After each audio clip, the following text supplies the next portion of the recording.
Hello, my crafty YouTube friends. I am coming back to you to do a small do-it-yourself or how-to video on making your own enamel dots, or some people call them Skittles. And I saw this probably about 2.5 years ago. Might have been on Pinterest. And so now I just do them myself.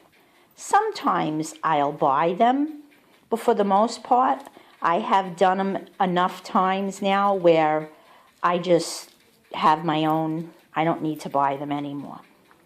But I just take jump beads. You can see the bags here. I can't remember. It probably was Hobby Lobby, but these are D.I.Y craft beads, and they come in different sizes. I got the translucent in this size and the opaque in the smaller size. And basically you need to make sure you spread them out so that, much like when you're baking cookies, you don't have one homogeneous mess, unless that's kind of what you're looking for, which I guess some people might like if they're doing a mosaic type of design.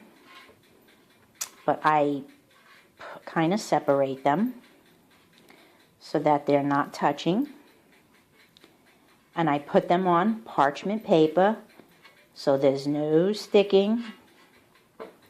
And you could hear my toaster oven ticking away. I put it at a relatively higher temperature, 425 to 450, so that it'll melt a bit quicker. And I do it on the timer.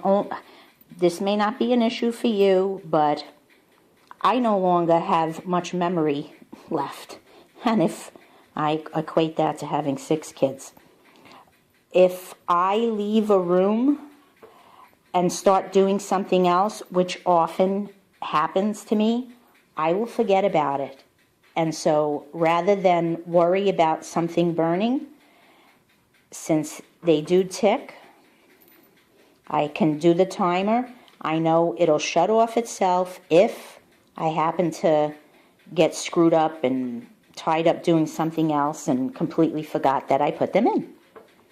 So that, for the most part, is a good distance, because these are the smaller ones, so they're not going to spread that much.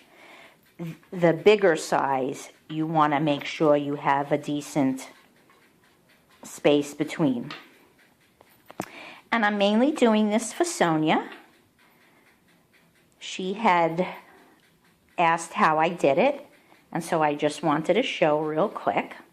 So once you have them spread out and on your tray, I march over to my toaster that's, as I said, ticking away, and you could see, at least I hope you can see, it's at just about 450. And so I get it in there.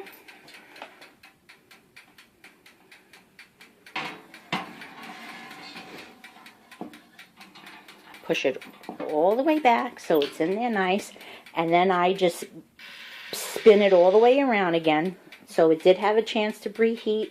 I give it a spin again, and I just let it go. And the time is,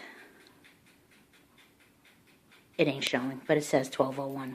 And I'll come back and let you know how it went. Okay, bubblers. It's been 19 minutes, and I did have to turn that because when I checked it the first time, they weren't quite ready. But this time, they look perfect. And I also, when I checked it, gave it a little spin so that it got rotated.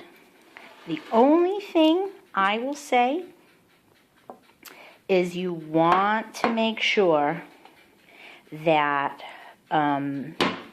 the hole to run your thread through is gone.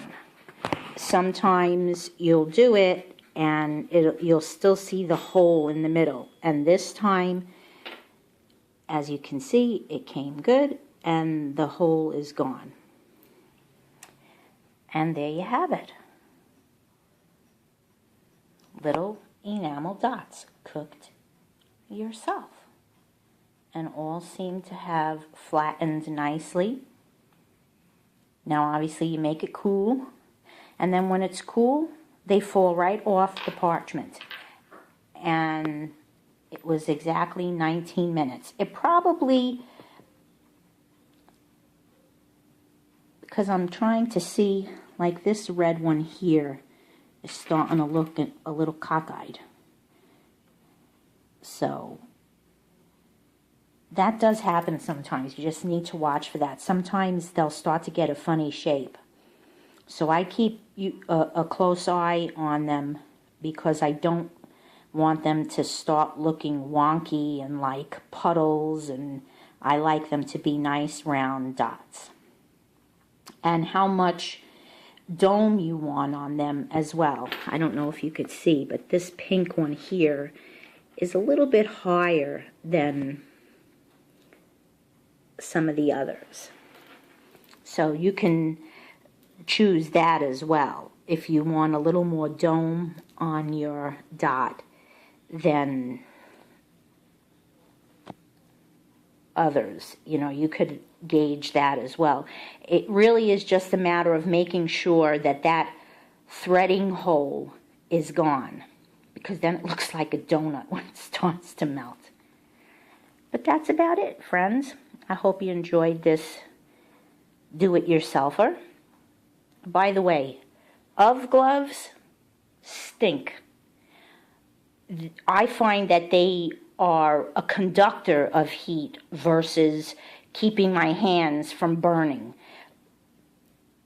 I use them anyway, but shows you where my brain is. But don't waste your time with an UV glove. Get one of those heavy-duty silicone gloves.